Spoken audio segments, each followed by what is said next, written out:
Hello and welcome to the British Chamber of Commerce Singapore's podcast channel. With over 15,000 downloads since launch, we are excited to bring you Season 4 featuring in-depth content on business, global affairs and news across Singapore, ASEAN and the United Kingdom. We've had some extraordinary guests on our channel, including W Series driver Abby Eaton.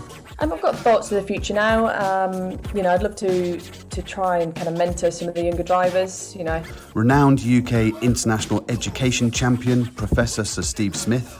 Over about a 4-year period, we kept increasing the resources going into mental health provision. Chief Executive and Director of the London Design Museum, Tim Marlowe. The way we design is actually thinking about the needs of everyone. And CEO of the Industry Cluster Group at JTC, Alvin Tan. If you look at PDD, we are creating an ecosystem of companies, government agencies and industry associations in the digital space. Thank you, as always, for your continued support, and I hope you enjoy this podcast. Hi everyone, my name is Ashish Trivedi. I work with the International Baccalaureate as the Head of Strategic Initiatives, Innovation and Incubation. I'm also part of the Leadership and Talent Development Committee at the British Chambers of Commerce in Singapore, and that's why I'm here with you today.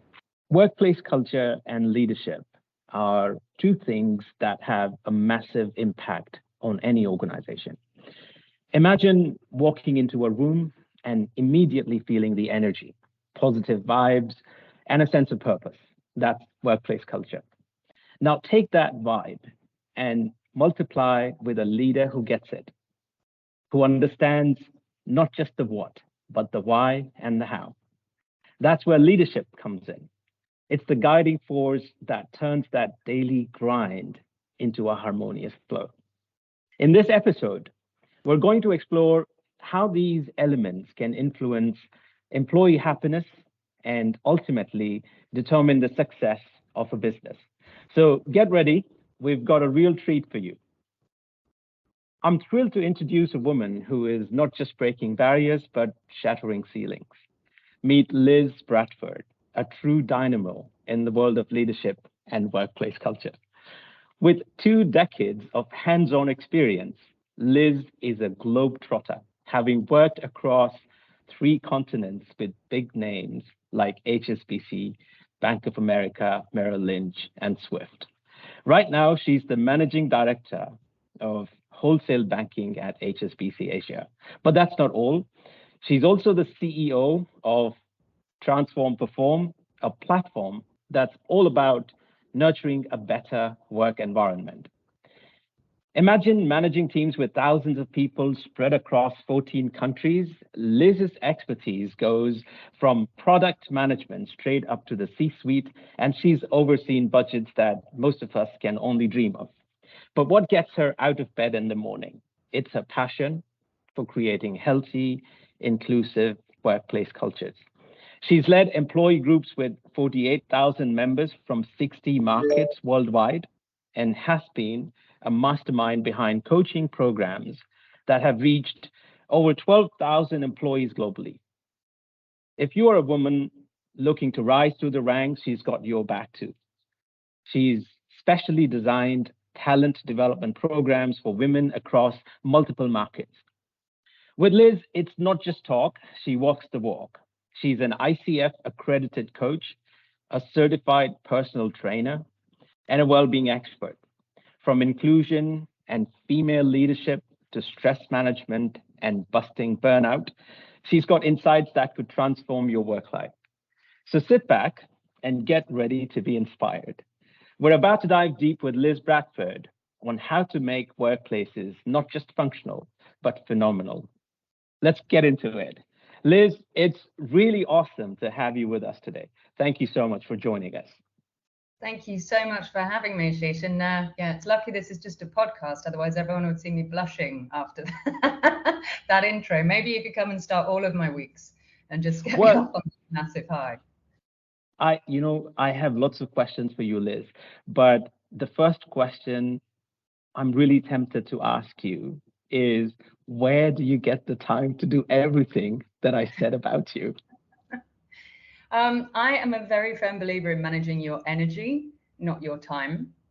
And genuinely, as you said in your very kind introduction, the cultural piece, the creation of culture, the coaching kind of aspect of my life is what really, really energizes me. So that really doesn't feel like work to me. And it's really something that, especially when you're working with other people who get it or people who want to try and get to that point, I find that super energizing. So I probably don't have your typical work-life balance. I'm more like a work-life Jenga, but I'm very, very passionate about it. And I find that it gives me that high to keep pushing and going out of my comfort zone and stretching. Great. So Liz, let's start from the basics. What does workplace culture mean to you, and why is it important? So I thought in your intro, it was very interesting because you described, imagine walking in and you've got a buzzing group of people. That's the idea that you're aiming for, right? So it's the culture of an organization is really, it's a combination of the values that we have, but most importantly, the behaviors, sometimes a little bit around the environment we create, whether that's physical or something a little bit more ethereal, but it's really the personality and atmosphere of your workplace or your environment, wherever you may be operating. So it's influenced very heavily by the people, by the policies, but really it's the behaviors that we endorse, allow, and nurture in our environments. Liz, there are lots of things that are tied to workplace culture. Productivity, employee engagement, job satisfaction. There are many things that are influenced, shaped by workplace culture. So tell us a little bit more about how the workplace culture impacts productivity, employee engagement, and most importantly, job satisfaction. It's such a huge factor. I mean, I think it's probably the biggest lever you can pull when it comes to creating an engaged and productive workforce. So if you have people operating in an environment where they really bond with the culture, they feel energized, they feel invested in emotionally, and they feel that they have psychological security, they're going to give more because they know they can grow there.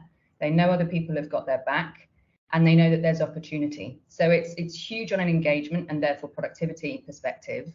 And I think the other thing that people sometimes underestimate is the power of having a retained workforce.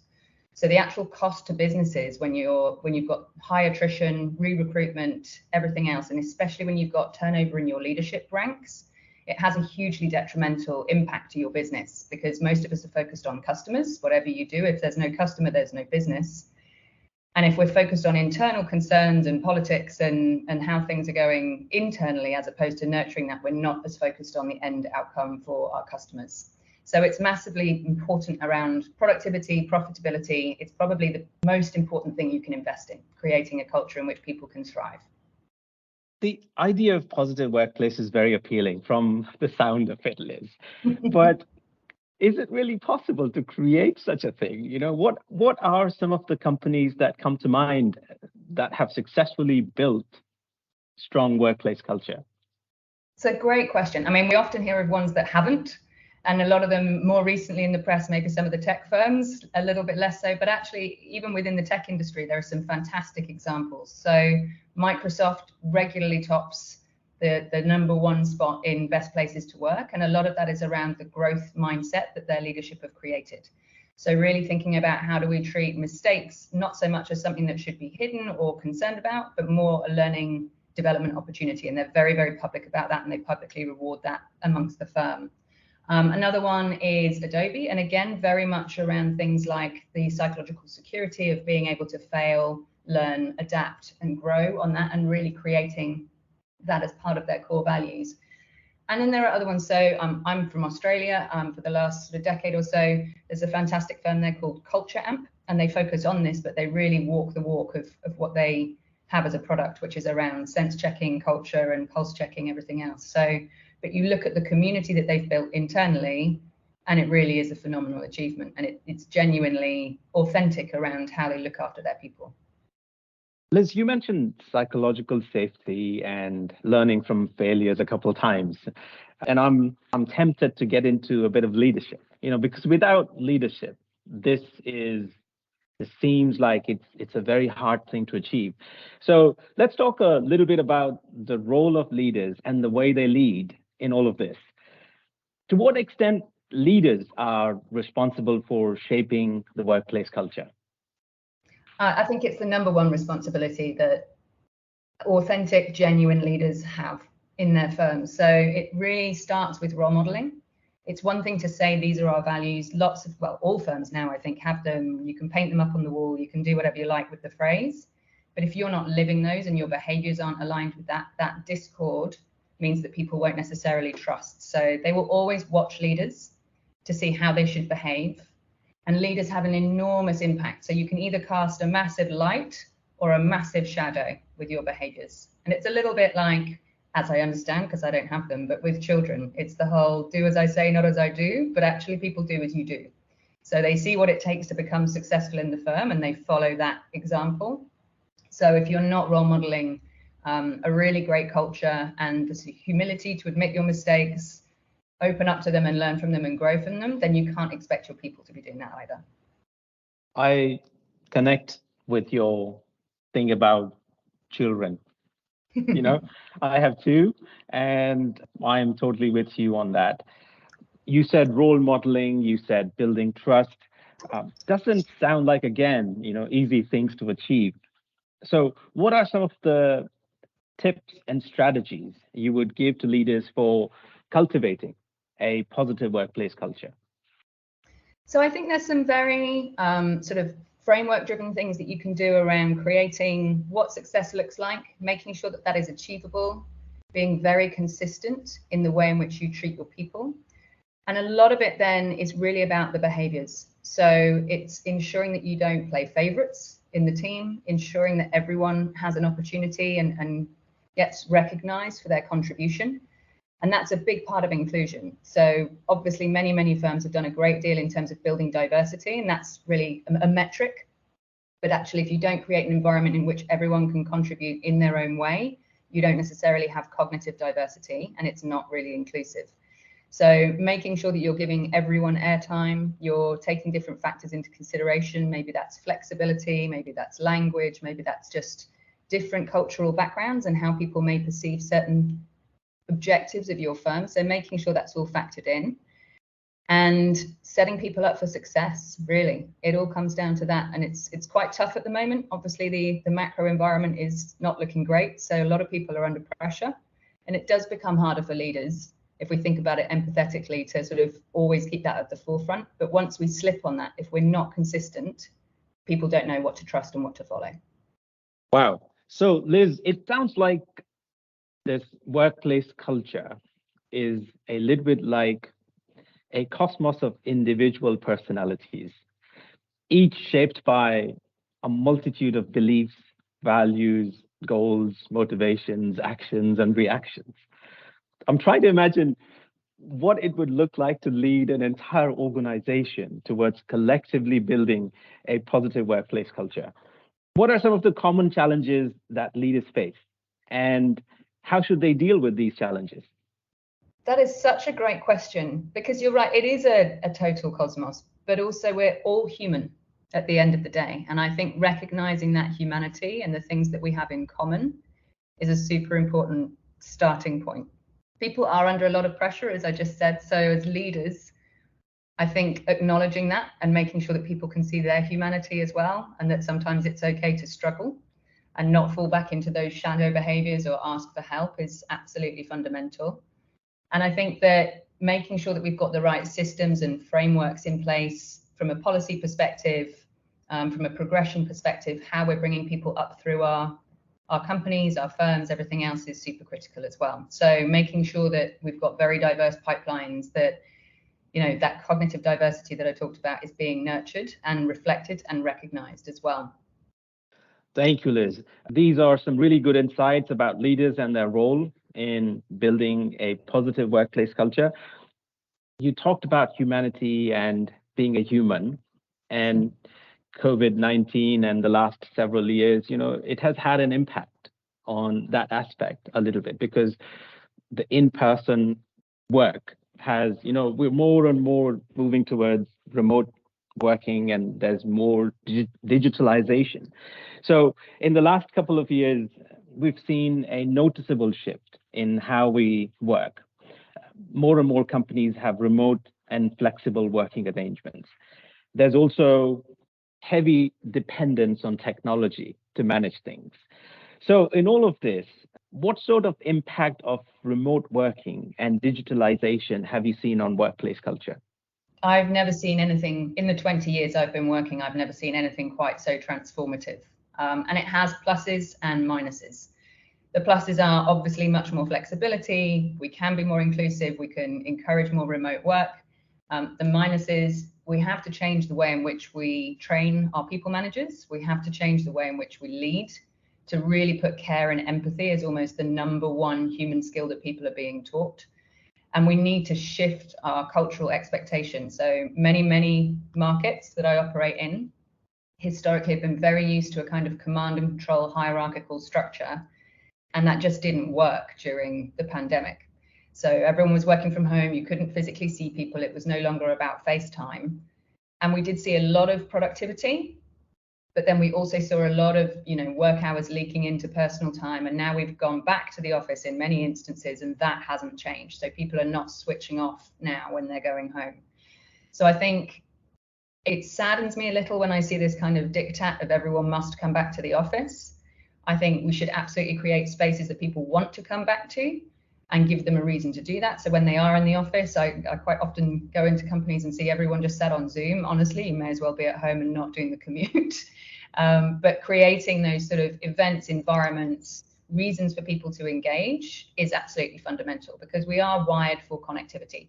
So even the introverts amongst us, like myself, who absolutely loved lockdown and working from home and everything else, all of us need to have that interaction. And if we want to create a culture that's lasting and resilient and robust, that needs to be woven through the fabric of our community, and community is built in person.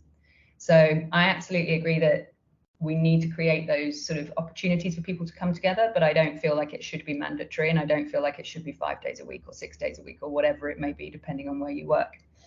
So I think there's a big piece around how we support people managers in how they lead. A lot more around well-being, resilience, including their own resilience. That was the real layer where we saw a lot of burnout during the pandemic and even now, because the expectation from on high is you still meet your targets, and the expectation from your people is very, very different. People want to be cared for in a different way to be engaged. So I think that's the core piece of it, and that's a lot of the work that we do at Transform Perform. And I think that the other piece around it is really leveraging the technology in smarter ways. So for example, you can see when people are logged on all the time. Like, there are obviously some concerns around how much you're monitoring people and everything else, but in some European countries, they literally switch off some of the communications channels at 6 p.m. I can't even imagine people proposing that in Asia. So it really depends on where you are and the culture you're in, but within your firm, thinking about how you leverage those technologies, how you look at things like sentiment analysis in email traffic, for example. You can tell when people are struggling and have very defined interventions to see. And then the final thing around the technology, there are some amazing firms out there that do a lot of sentiment checking through pulse surveys, tracking, engagement, ways for people to come together, even if they can't be in the same place.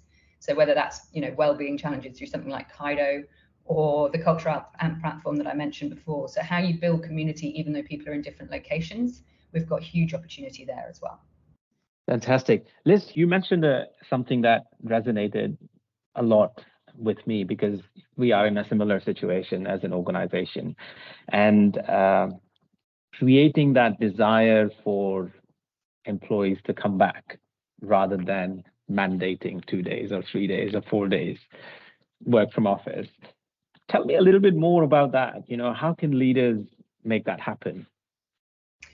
Honestly, the key to this one that I've seen work really, really well is give people autonomy. So if you explain the North Star of this is why we want people to come together, how does this work best for you? You will get, people with different schedules, different demands, everything else, but they will get creative about it. So I remember coming in to lead one team, and they're like, well, we want to work a 4-day week. And I turned around and they were doing it to push me. It was on an anonymous Slido or whatever. They were doing it to test me. And I said, if you can come back to me with a proposal on how that works, and our customers don't notice a difference, our other teams that we support don't notice a difference, we will 100% try it. And they did, and we have, and it's working really, really well. And that's a team which has a lot of young parents in the team. And so that's giving them then their additional flexibility to be home, spend more time, which is very precious when your family is young. So I think it's about giving people some autonomy. To your point, mandating a set number of days, I mean, that works, but then work with your team to work out which days. So which days work, what will you actually do on them? How will those days be different when people come in? Like, how are we going to engage? What is almost our team charter? How much time will we spend together? I'm always a big fan. I'm a bit conflicted on this because I do a lot of work around well-being as well, but I'm a big fan of people getting together for food. So to eat, it's a total normalizer for humans. So I think when you create an environment that people want to come back into and bond in, you'll end up with a much stronger and longer lasting positive culture. I like that idea. Things around food usually are very successful. And it looks like, focusing more on what you're trying to achieve and what you're trying to accomplish as a team is more important, and coupled with autonomy, I think that creates a powerful reason for people to decide whether they want to come to office, they want to meet outside, or they want a different arrangement to make sure. But they need to feel connected to that thing that they're trying to achieve or accomplish together. Let's talk about AI, which is a hot topic these days. The concept of AI has been around for decades. However, it looks like it has now become a part of everyday conversation. Technologies like ChatGPT have made AI more accessible and more relatable to the general public. And I think that's the reason why there is like a increased dialogue and interest in this field. How do you see AI changing the landscape of the workplace? So I know it's a big hype at the moment. My background is tech. So, and as you say, this has been around for a long time. I remember going to night school in Sydney and learning about models. But I do think this will be by far a bigger change than we've just seen in the last 5 years. So I think it will come sweeping through, whether it's around the automation of the more simple tasks that we do as humans. We're obviously seeing, and I think the reason why it's causing such ructions is it's also very creative. So everyone who assumes they had a creative human-led job is now starting to sweat a little bit.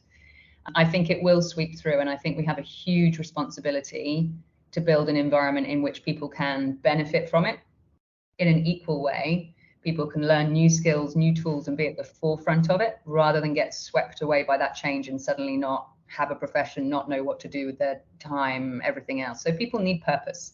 We come to work for purpose.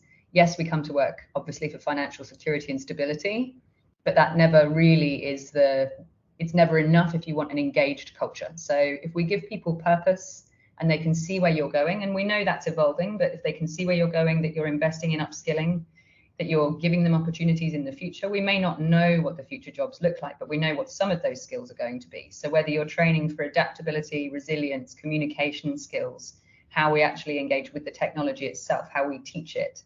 And I think that's the fundamental piece, is there is an enormous amount of bias in our existing system. So systemically, we are not set up to be inclusive in any culture I've ever worked in.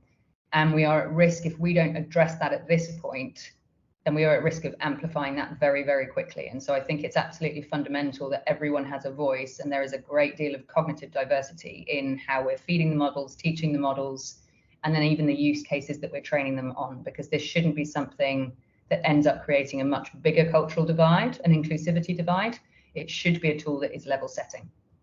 So Liz, when you were talking about purpose and the need for your team or your organization to see where you're going, biases, inclusivity, and cognitive diversity, I can't stop thinking about leaders. So we got to bring the leaders back into the conversation, because none of this is imaginable or possible without leadership.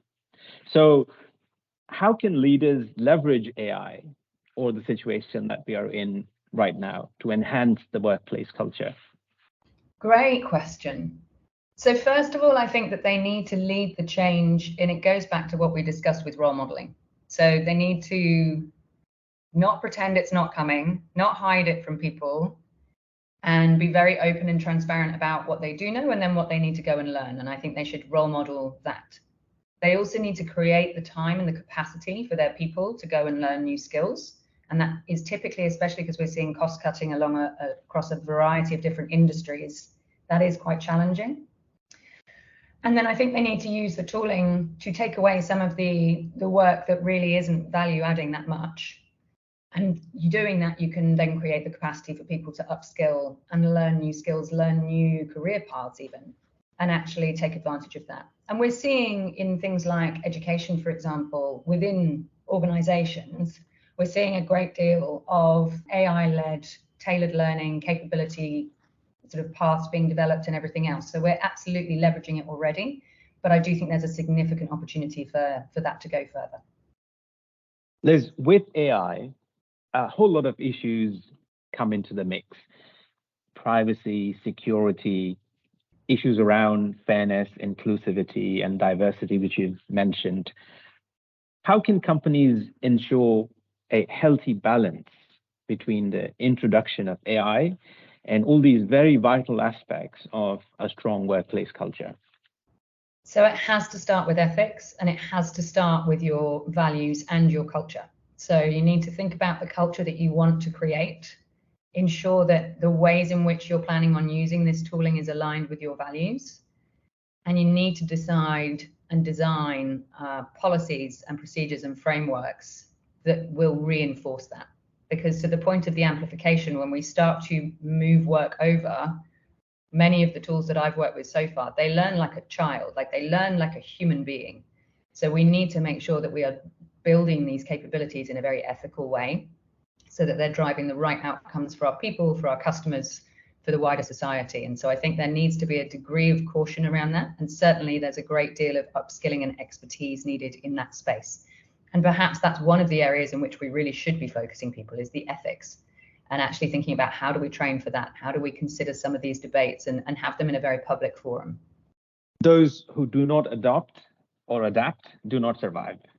So Liz, I know you have given a whole lot of tips and strategies for leaders, how to function in this era of AI. But I would like you to distill your top 3 things that you would like to tell leaders in terms of skills or qualities that they will need to develop if they want to survive and thrive. Wow. Okay. Top 3. Number 1, always, regardless of the technology or anything else, be human. Be human in your culture, be human in the way in which you interact with people, and remember that any culture is a group of humans at the end of the day, regardless of how we tool that up. The second one would be communicate. So transparency is absolutely critical. Humans tend to fill silence and avoid with the worst possible imaginable outcome, and sometimes that can be self-fulfilling. So just communicate. It's okay to admit you don't know everything, but at least give people the kind of boundaries and the direction in which you're moving in. And then I think the third one is to actually look after themselves. So having resilience within your leadership is absolutely fundamental to building any kind of resilient culture. So people need to see, back to the walk piece, people need to see that you genuinely believe that cultural resilience, personal resilience is something worthwhile investing in.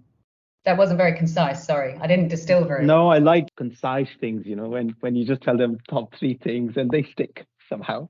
Top 3 things or top 5 things. Well, Liz, this has been great. Folks, as we wrap up today's discussion on leadership and workplace culture, let's try to distill what we've learned into some bite-sized takeaways. First off, workplace culture is the lifeblood of an organization. It is what makes teams click, drives productivity, and keeps everyone aligned. Leaders, you are the architects here. Your actions more than your words set the tone. Secondly, challenges to a positive culture come in many forms, whether it's favoritism or the tolerance of poor behavior. The key, according to Liz, is consistency. I think we got to make sure the values we preach are the values we practice. Third, the remote work era calls for a different brand of empathy and communication. Let's remember Liz's tip. There are lots of technological tools you can use, but what's more important is how you use them that counts. The advent of AI is thrilling, but it comes with its own set of ethical quandaries. Data privacy, biases, you name it. Leaders have the daunting but exciting task of steering us through these murky waters. And let's not forget, adaptability and resilience are the new currencies in this AI-driven world. In conclusion, whether it's the rise of remote work or the potential of AI, it all circles back to workplace culture and leadership.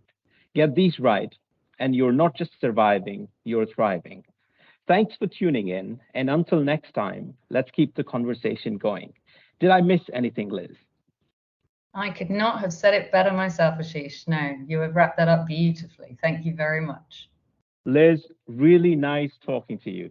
Thanks a ton for all the wonderful tips and insights. Thank you. Thank you so much for having me. It's been an absolute pleasure.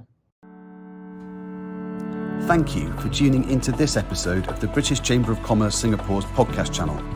Before you go, don't forget to subscribe, and why not leave us a rating and review on Spotify, Apple, Google and the other podcast platforms. For more information about the Chamber, please visit our website at www.britcham.org.sg and tune in next time for a brand new episode.